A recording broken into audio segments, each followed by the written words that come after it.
Olá, tudo bem com você? Eu espero que sim. Eu sou o Fábio Costa e esse é mais um TBT da TV aqui no canal do Observatório da TV no YouTube, falando das páginas marcantes da história da nossa TV, hoje selecionando uma novela que está completando agora nesse mês de outubro 50 anos do seu lançamento. A primeira versão de Os Ossos do Barão, de Jorge Andrade.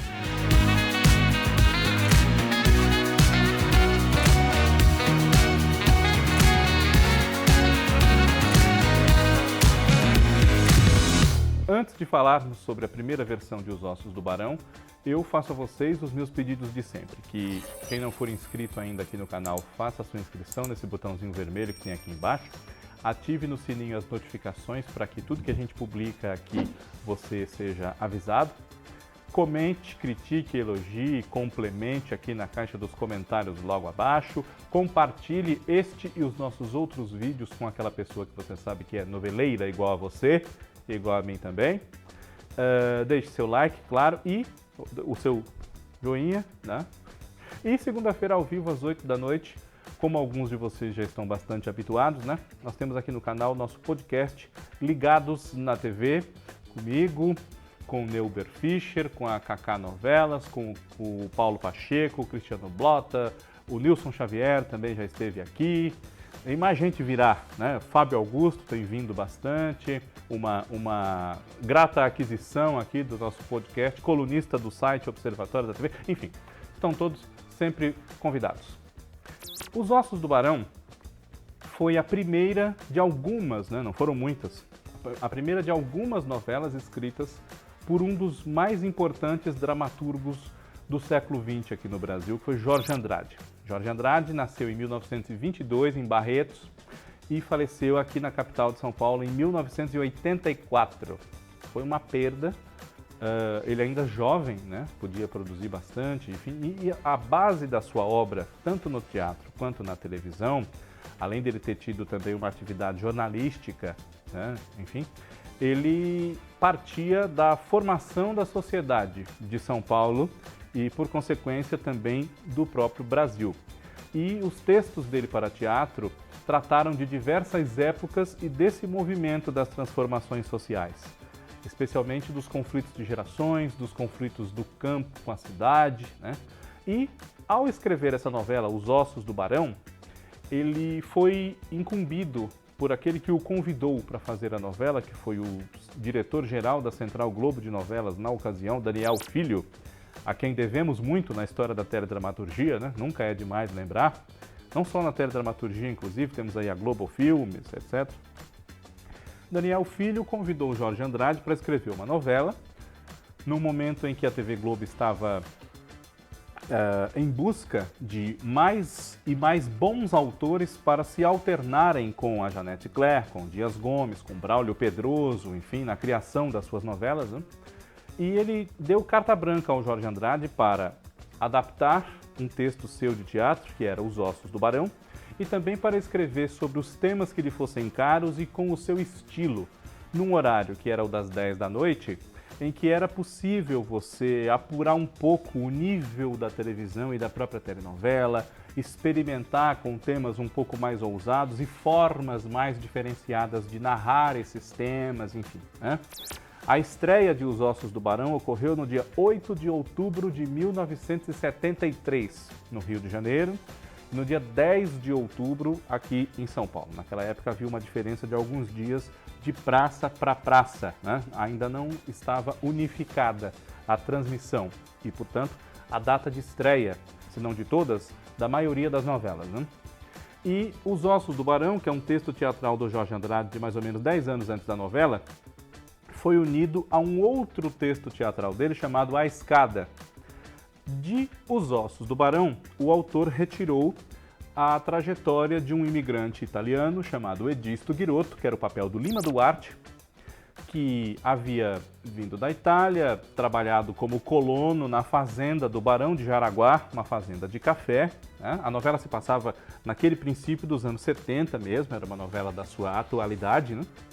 E depois de lutar muito na vida e da queda do negócio do café como esteio da economia de São Paulo e do próprio Brasil, Edisto ao sair da fazenda, foi vencendo na cidade grande, também acompanhando um processo de industrialização, de desenvolvimento da urbanização de uma grande cidade como São Paulo, onde a história se passava. Então, o Edisto, ele tinha muito dinheiro, cada vez mais, era dono de uma tecelagem, né, de uma empresa que lidava com tecidos, enfim, com fazenda para roupa, e ele não aceitava o fato de que, trabalhando tanto a sua vida toda e tendo enriquecido bastante, ele não era considerado pelos aristocratas, pela gente de sociedade, nomes de 400 anos de peso aqui em São Paulo, uma pessoa digna de privar da sua amizade, da sua intimidade, de ser sócio do jockey, enfim, né? Ele, casado com uma italiana, assim como ele, Dona Bianca, que era a personagem da Lélia Abramo, e tinha um único filho chamado Martino, que era o José Wilker. Uma das formas de Edisto ingressar, ainda que a fórceps, nesse meio quatrocentão de São Paulo, era, no caso do seu filho, o Martino, se casar com uma herdeira de um grande nome desses, dos descendentes do Fernão Dias, enfim, dos primeiros grandes paulistas. E ele acaba realmente, o rapaz, né, se envolvendo, depois de um relacionamento amoroso que ele tinha com a secretária da firma, Laura, que era a personagem da Tamara Taxman, ele acaba se envolvendo com uma jovem que tem essa tradição e esse nome, um desses nomes pesadíssimos, né, a Isabel, que era a Dina Sfat. A Dina Sfat não gostava muito de fazer essa personagem, segundo ela mesma declarou, porque era uma moça de 18, 20 anos e a Dina Sfat já era uma mulher bem mais velha do que isso, né? Ela tinha 34 anos quando a novela estreou, 34, 35, né? Salvo erro meu. E ela se sentia mal de fazer uma personagem assim jovenzinha, enfim, queria fazer uma com os conflitos da geração dela, efetivamente, como tinha acabado de fazer, inclusive, por exemplo, a Fernanda, de Selva de Pedra, né? Mas, enfim, a Isabel e o Martino, eles se apaixonam, mas precisam enfrentar uma grande oposição a esse romance deles, especialmente por quê? Porque, olha aqui o cabelo me caindo na cara, a Isabel era bisneta do Barão de Jaraguá.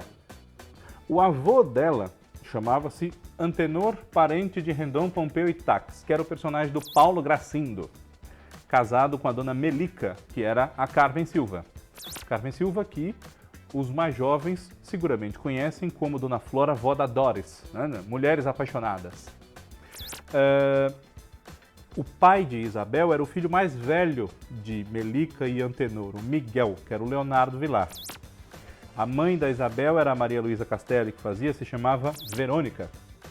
E o Miguel era o filho mais adorado por esse pai, um filho muito parecido com ele no seu desejo de manter as tradições da família, embora o dinheiro que justificava toda a pompa e circunstância que aquela família queria manter já tivesse ido embora havia muito, né? O Miguel tinha uma vida de classe média, morava num prédio de apartamentos e, além dele, Antenor e Melica tinham outros 2 filhos. Uma viúva, chamada Maria Clara, que era a personagem da Neuza Amaral. A Maria Clara tinha 2 filhas que a ajudavam a sustentar a casa costurando para fora, né? E aí não é uma figura de linguagem, elas costuravam mesmo. Porque costurar para fora tem outro sentido, né? Enfim. Essas filhas dela eram a Lourdes, a Renata Sorrá, uma moça mais passiva, mais retraída, mais temerosa dessas tradições da família que a oprimiam, né? Ela se deixava oprimir por elas. E a outra chamava-se Zilda, o contrário da irmã, mais rebelde, mais contestadora, enfim, personagem da Sandra Breyer. Além do Miguel e da Maria Clara, o outro filho de Melica e Antenor era um jornalista e autor de teatro, uma espécie de alter ego do próprio Jorge Andrade, chamado Vicente, que era interpretado pelo Ednei Giovenazzi, casado com uma jovem também de estudos, uma moça que gostava muito dele, que tentava ajudá-lo a se realizar na vida, apesar do conflito dele consigo mesmo e dele com as tradições da família, enfrentando o irmão e o pai nas suas escolhas profissionais e de vida mesmo, né? que era a Lavínia, papel da Bibi Vogel. Bibi Vogel, que era uma atriz que havia sido lançada pela TV Tupi alguns anos antes, né? E chegava à TV Globo com essa novela. A promoção da novela dizia, né? E a estreia de Bibi Vogel, né? Bibi Vogel, infelizmente, é falecida.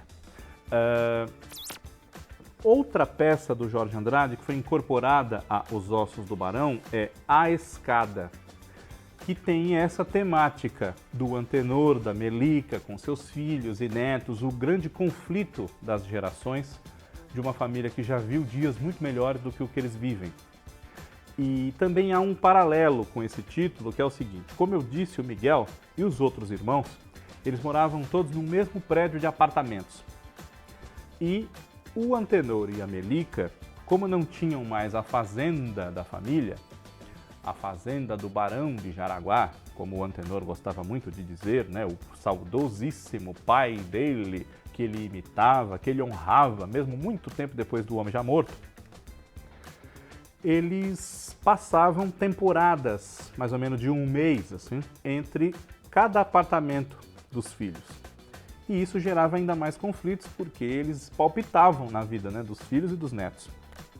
Além dos netos que eu já citei, havia o Ricardo, que era o irmão mais novo da Isabel, personagem do João Carlos Barroso, né, filho do Miguel e da Verônica.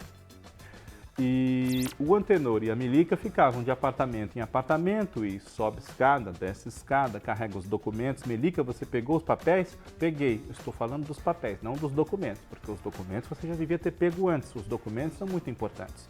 Documentos são documentos, documentos não são papéis. Peguei, Antenor, esse tipo de coisa, né? A dona Melica era muito doce, uma avózinha muito querida por esses netos, e tinha uma paciência de Jó para aturar a pessoa difícil, para dizer o mínimo, né? Que era o seu Antenor, mas que, na verdade, a gente não pode definir como se ele fosse uma má pessoa. Ele era, assim, rabugento, ranheta, preconceituoso e bastante, mas um fruto do seu tempo, né? Da sua criação. Ele já estava ficando um pouco senil, né? E era necessário ter muita paciência com ele, porque, na verdade, o que lhe doía muito era que não eram mais aqueles tempos áureos da sua família e da própria vida aqui no país, né? Era uma outra realidade a qual ele não se habituava. Seu Antenor fugia de casa, sentava na Praça da República e gostava de conversar com gente estranha, para falar das coisas que ele tinha saudade, lembrar dos tempos do pai dele, da fazenda de café e tudo mais. Porque em casa, ou nas casas, enfim, né, dos filhos, ele não tinha quem lhe desse atenção para ouvir essas histórias. E a mulher já estava cansada de ouvir, viveu tudo aquilo com ele, né? Então ela não tinha por que ouvir, para ela não era nenhuma novidade. Então ele era uma presa muito fácil para a gente aproveitadora, que via naquele senhor de 80 anos de idade uma figura possível de ser enganada, né? Levar golpes, enfim. E como ele não aceitava a mudança dos tempos, seu Antenor dizia que era muito rico e que era dono das terras daqui até onde a vista alcança e tudo mais, né? Um dia até foram realmente, né? Os familiares dele foram donos de uma parte muito grande de São Paulo, mas não eram mais. Então aquilo gerava muitas confusões, até com a polícia, inclusive, porque iam trazer aquele homem para casa para que a família desse jeito nas lorotas que ele andou contando por aí, né? Um reflexo da negação da realidade com a senilidade. Um papel que deu muitas oportunidades para um ator do quilate do Paulo Gracindo brilhar, e totalmente diferente daquele que ele interpretava na novela anterior, que era o Bem Amado, do Dias Gomes, o mesmo podendo ser dito a respeito de outros membros do elenco, mas especialmente também do Lima Duarte, que, ao contrário desse Edisto, no Bem Amado fazia um cangaceiro arrependido no Nordeste, né? O Zeca Diabo, Zé Tranquilino da Conceição, meu padrinho Cis. E, além desse contraponto que existe, né? E aí é claro que há um momento da novela em que o Antenor e o Edisto fazem amizade, sem que o Edisto, claro, se declare Edisto, italiano, etc.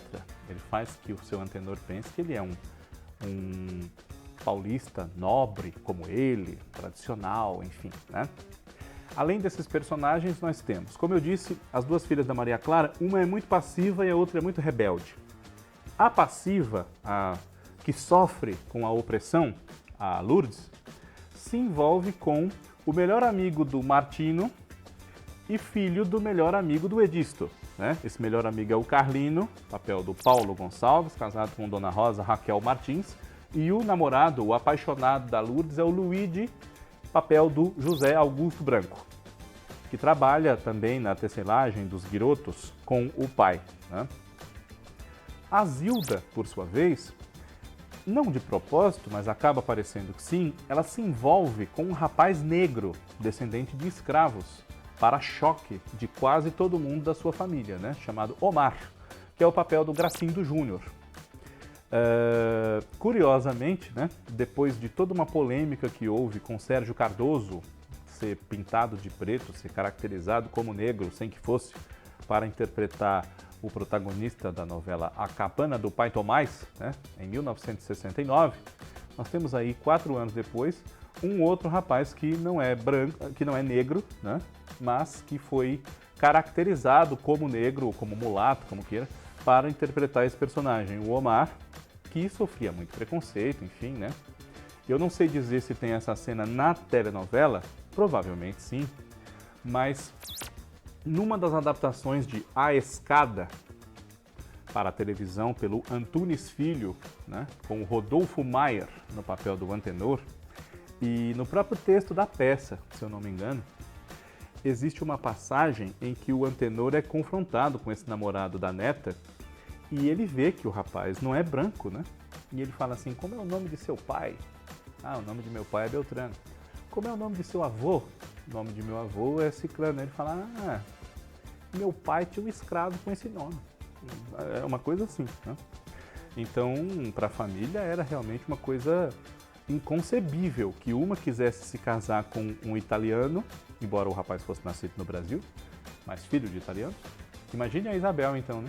E a outra quisesse se casar com um jovem que era negro, descendente de escravos, possivelmente realmente parente desse escravo do avô, do pai, da jovem, né, da Zilda.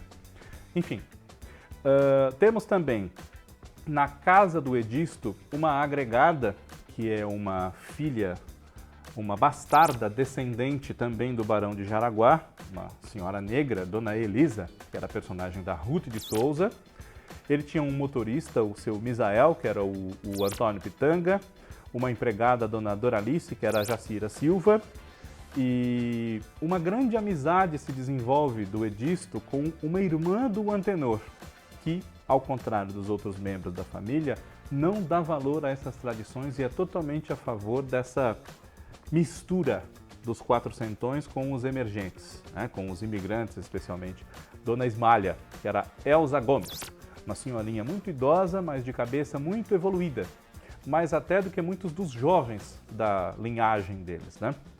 Além da Ismália e do Antenor, havia mais uma irmã, Dona Clélia, que era a personagem da Suzy Kirby, e eles tinham uma prima que morava num apartamento com a Dona Clélia, que era Dona Lucrécia, interpretada pela Henriqueta Brieba. Fora esses personagens, no núcleo do Omar, nós temos um pai pilantra dele, uma pessoa de mau caráter, o Sebastião, que era o Antônio Petrin, e a mãe dele, a senhorita, que era Chica Xavier. Esses personagens, todos ou quase, a gente pôde reencontrar depois no SBT, né, numa adaptação do Walter George Durst, que chamou-se Os Ossos do Barão também, mas mudou de ambientação, passou a ser no começo dos anos 50 e também misturou elementos de uma outra novela do Jorge Andrade para a televisão chamada Ninho da Serpente, que foi feita para a TV Bandeirantes em 1982. Os Ossos do Barão, hoje, infelizmente, existe muito pouco dessa primeira versão da novela, né? Porque em 1976 a TV Globo sofreu um incêndio que destruiu boa parte do seu acervo de Até Ali. E, infelizmente, Os Ossos do Barão está nessa leva, né? Além de que, antigamente, as fitas eram reaproveitadas, ainda sem essas circunstâncias de incêndios, de nada, né? Era uma outra mentalidade de conservação de acervo. Quanto mais para trás a gente caminha na história da televisão brasileira, infelizmente, menos registros há de coisas muito importantes que são lembradas hoje por pesquisas, por materiais jornalísticos e por encontros como esse que nós temos aqui todas as semanas, né? Senão a memória de certas coisas se perde, infelizmente, né? E por isso, inclusive, justifica-se que sejam feitos remakes de muitas coisas, porque os originais não estão mais acessíveis, né? Não estou querendo dizer que só isso deva ser feito remake, mas enfim, vocês me entenderam. Depois de terem composto a trilha sonora nacional, né, da novela Selva de Pedra, do ano anterior, Marcos Valle e Paulo Sérgio Valle foram convidados para compor a trilha de Os Ossos do Barão. E entre várias composições muito felizes que ilustravam muito bem esses personagens, eles fizeram um tema de abertura com o nome da novela que a resume brilhantemente, né? A letra diz assim: ora não me bote fora que cheguei em boa hora. Acho que é isso. Ora não me bote fora que cheguei em boa... Ou não me mande embora, né? Enfim. Que eu cheguei em boa hora, eu quero te comprar. Quanto vale tua vida, quanto vale teu sorriso? Eu quero te comprar. Se você quiser agora, eu faço um cheque sem demora. Eu quero te comprar. Você vive do passado, você vive hipotecado. Eu quero te comprar. Sei que tu tem nome, que vale uma nota o teu sobrenome. Sei que tu tá duro, que deves uma nota com correção e juro. Eu não tenho nome, não tenho tradição, não tenho sobrenome, mas tenho dinheiro. O dinheiro compra tudo, compra o mundo inteiro. Nego para ser o bom, está vendendo até o osso. Eu vou virar barão. A música dizia isso. E é uma música moderna, dali do começo dos anos 70, uma música ótima, né? Se você nunca ouviu, ouça. Falar errado, né? Ova, né? Enfim. E essa música é um grande resumo do que é a trajetória, né, do personagem, do Edisto, né? Num diálogo ali imaginário dele com o Antenor, com o Miguel, enfim, né? E isso ajuda a explicar por que o nome dessa história é Os Ossos do Barão, né? Como eu disse, o Edisto vinha comprando lotes e lotes da fazenda onde ele foi colono, a famosa fazenda do Barão de Jaraguá. E ele chegou a comprar o lote que tem a cripta mortuária do Barão de Jaraguá, se eu não me engano é junto com uma capela. Então, os ossos do Barão estão lá e pertencem agora ao Edisto, né? Ele queria tudo para depois ter também um argumento a mais nesse reencontro com as suas origens e numa aceitação dele pela sociedade. Me parece muito simples esse desejo do Edisto, mas é menos simples do que pode parecer. E é claro que as coisas vão se arranjando, inclusive por conta da evolução da história e da aceitação das circunstâncias, para que no final da novela o Edisto alcance o seu objetivo. Mas há um outro grande drama, porque depois de tantos conflitos e de uma senilidade latente, mais do Antenor do que da Melica, mas ela existe em ambos, né? A novela propõe uma discussão em torno do que aqueles filhos vão fazer com esse casal idoso. Se eles devem ir para um asilo, se um só dos filhos deve se responsabilizar por eles, para que eles não fiquem de apartamento em apartamento e tal. E eles estão cada vez mais senis. Então a novela também discute essa questão do destino do idoso, embora tenha filhos e netos, etc. Né? Será que não seria mais saudável e mais feliz para eles não viver junto com essa família nas circunstâncias em que eles vivem? Essa é uma novela que hoje ainda dá um ótimo caldo. Infelizmente o Jorge Andrade não poderia mais escrevê-la, né?